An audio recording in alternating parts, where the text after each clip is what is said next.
Hello everyone, welcome back to my YouTube channel. I am Malinga Sise of Urban Harvest Organic Farm. For all of you who have subscribed to my YouTube channel, I am so grateful. And for those who have not yet, please, let's consider subscribing. Click on that notification bell so that you never miss out any upload. Share this video, like this video, comment down there in the comment section. Tell me which country you're watching me from and I'll be so grateful. Today I have a very wonderful topic to discuss or to share with you, and that is how I'm saving a lot of money from growing my own crops. For many years I've been in Kampala, but you know, in Kampala here really food is expensive. If you talk about dodo, it's really expensive. If you talk about anything, it's really so expensive. So when I realized that, then I said, Sise, you need to remove all this paspalam.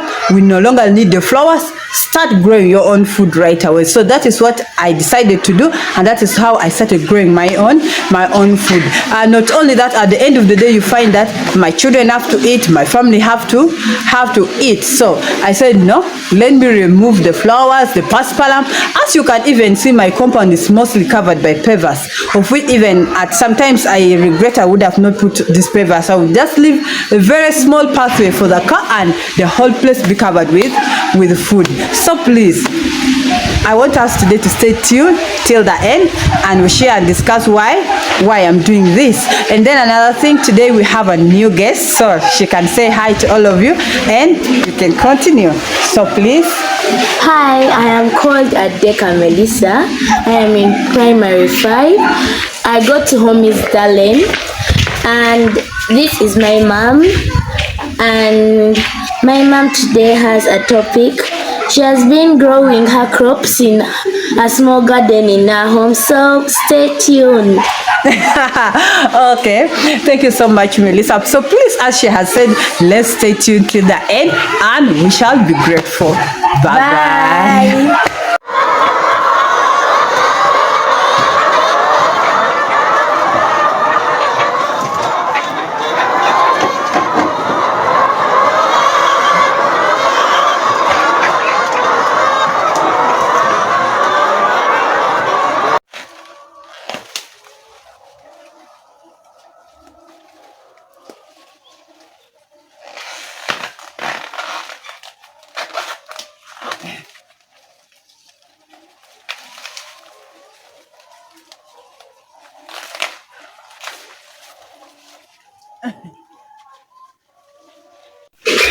As I told you earlier on, today I want us to discuss why I'm growing my own crops at home, and I'm not putting flowers, paspalam for the kids to kick their balls, to run around.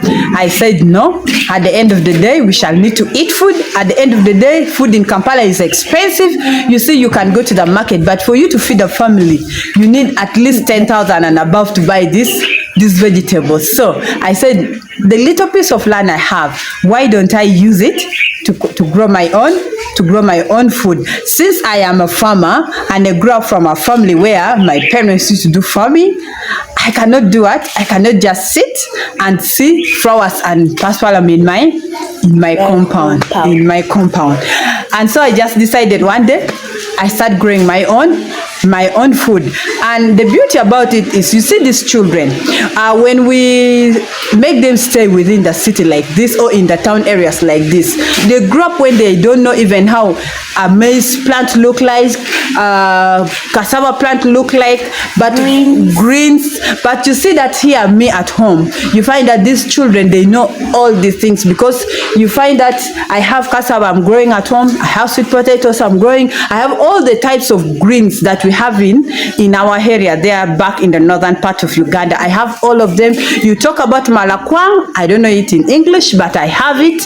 You talk about the boil, I have it. You talk about the alayu, I have it. You talk about cassava, the indigenous type, I have all of them at my home. So I also wanted these children to know that some of these things exist, not them seeing in movies, but seeing it physically. I also want them to learn some kind of agriculture. Let them grow with that love when they're still young. Let them see how they plant some of the things, how they germinate, how to dig, as she has said. How to thin. As she has said, how to weed. So that is why I decided my children have to also know the things. So I decided to bring all these indigenous seeds. I have all of them and start planting them at my home. And then also another thing, I really don't believe so much in this exotic breeds. Like you find that maize nowadays, we have the exotic breeds, the beans we have but I've decided to have all these local indigenous seeds at home here, and I do plant them in my garden. And then also another thing, you find that if you have at least your food crops at home, even the days that you do not have money for buying food, at least you can just run to the garden, get the maize, you boil it, we take with breakfast, or even you take with evening tea. You go to the garden, you get the cassava, you prepare it for lunch. So that is some of the benefits that I have in growing my own food. And then also you find that when our grandparents come, mothers from the village, their grandparents, you find them show not used to chicken.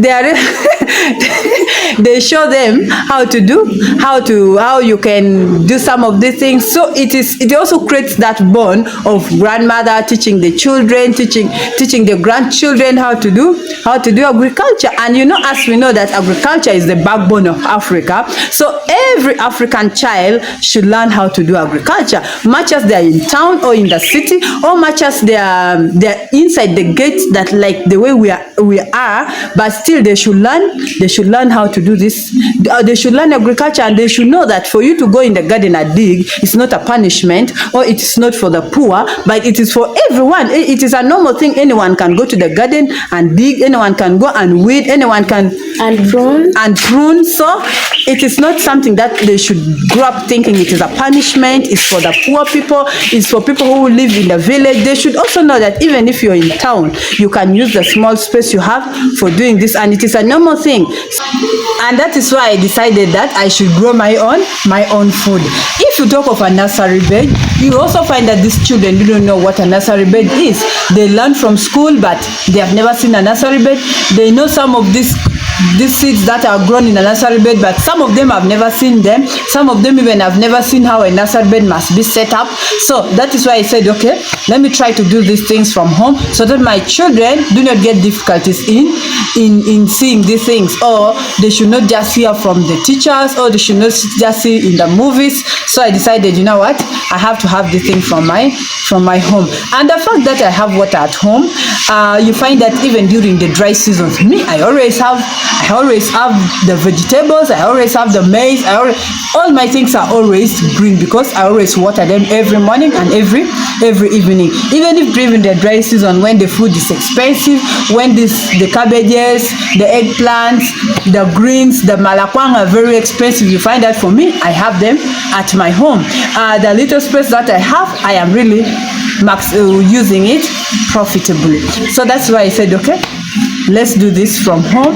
And I think all of them were okay with it. They also enjoy it, because if they can see a nursery bed, if they can see all these greens, they can see all these crops from here, you see, it really feels so good when you're eating from your garden, especially when you're in town like this and the piece of land is small, but you find that you're still squeezing the little that you have to grow your own food. So, and as a lady, you find that I really save a lot of money from feeding, from the Kameza money. When I talk of the Kameza money, most of you know it. I save a lot of money from that, because still I have the greens in the garden, I have the sweet potatoes, I have the cabbages, I have the cassava. So it finds that it doesn't really disturb me. You find that during the day, or any day when the money is not there, or when I have little money, I use what I have available in the garden. So please, I'm just trying to advise someone out there, or encourage someone out there, or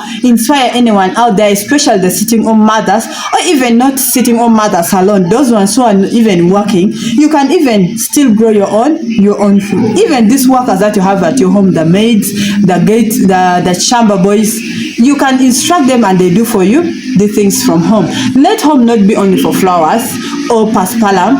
We need this food. At the end of the day, our children have to feed. At the end of the day, our children need to learn some of these things. So that's why for me, I decided that I should grow my my own food. Maybe Melissa, do you really enjoy me growing our own food here at home? Yes, I do. Okay. And when you boil the maize, it's very soft. It's more better than the ones which they sell outside there. You see, you find that the children also really enjoy it. So that's why I decided, let me grow my own food. So please, I'm so grateful you've been watching this episode. Thank you for watching today. Don't forget to subscribe to this YouTube channel. Click on the notification bell so that you never miss out any upload. Share this video. Please give us your comment. Tell us which country you're watching us from. Give us your opinion, please, and we shall be grateful. See you next time. Bye-bye.